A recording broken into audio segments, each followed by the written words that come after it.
స్వామివారి కళ్యాణం కనీ విని ఎరుగని రీతిలో అద్భుతంగా జరిగింది. ఆ సీతారాములు మీ ఇద్దరిని చల్లగా చూడాలి.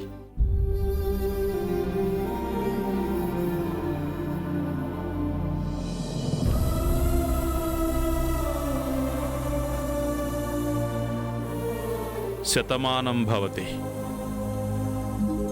మీరిద్దరూ ఎల్లప్పుడూ కలిసిమెలిసి ఉండండి. జై శ్రీరామ్.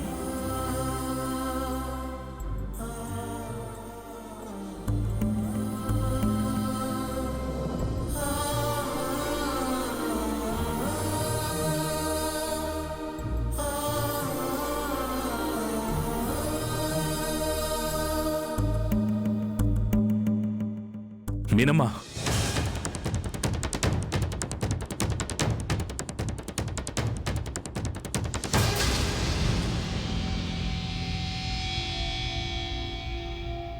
జీవితంలో నా నీడను కూడా తాకకూడదని చెప్పాను. మర్చిపోయారా మీరు?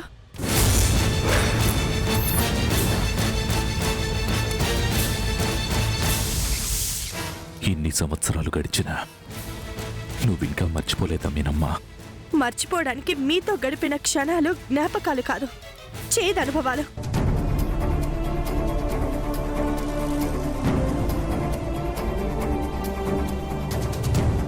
ఎలా మర్చిపోగలను?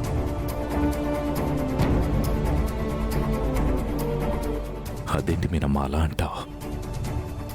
భార్యాభర్తల బంధం అనేది నేల నీడ లాంటివి, పగలు రాత్రి లాంటివి. ప్రేమ అనే వెలుగు ప్రసరిస్తున్నంతసేపు అభిమానం అనే నీడ వద్దన్నా తన ఉనికిని చాటుకుని నేలను తాకుతూనే ఉంటుంది. అలాగే కొన్ని రోజులు తుఫాను వచ్చి సూర్యుడు చంద్రుడు మబ్బుల మాటను దాక్కున్నాయని తుఫాను వల్ల పగలు రాత్రి కలవకుండా ఉంటాయా? జరిగినవన్నీ మనసులో పెట్టుకుంటే ఎలా మీనమ్మా? నిజంగానే ప్రసరించేది ప్రేమ అనే వెలుగే అయితే ఆ నీడను తాగడానికి నేల ఎప్పుడు సిద్ధంగానే ఉంటుంది. కానీ ఆ ప్రేమలో ప్రళయం ఉంది కాబట్టే భూకంపం వచ్చి నేల బీటలు వాలుతుందని నీడని తాకడానికి భయపడుతుంది. మీ ప్రేమని తట్టుకునే శక్తి నాకు లేదు.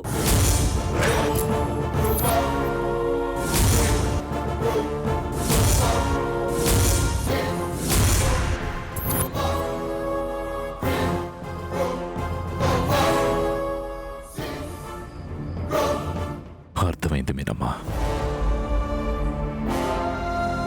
నా మీద నీకింకా కోపం తగ్గలేదని అర్థమైంది. నా మనసుల నుండి మిమ్మల్ని, మీ ఆలోచనల్ని పూర్తిగా తీసేశాక కోపం ఎక్కడుంటుంది, ద్వేషం ఎక్కడుంటుంది?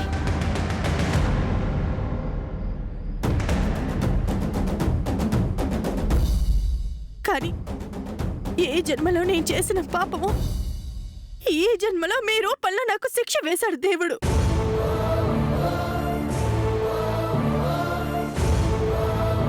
మీ ఆలోచనలు పూర్తిగా తీసేశాను.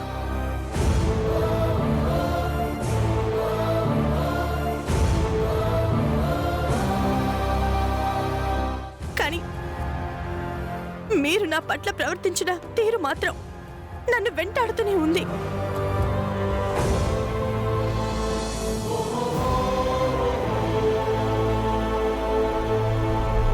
ఆ భయంకర వాస్తవాన్ని జీవితాంతం అనుభవించక తప్పదు.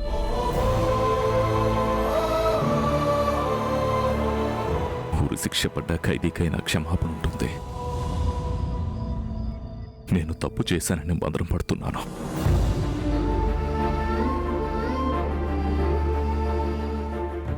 ప్రాయశ్చిత్తం చేసుకుంటానని వేడుకుంటున్నాను. నువ్వు నా నుండి దూరమైనా నిన్ను తలుచుకుంటూ నిద్రాహారాలు మాని నేను ఉరి శిక్ష కంటే దారుణమైన శిక్షను అనుభవిస్తున్నాను మీనమ్మా.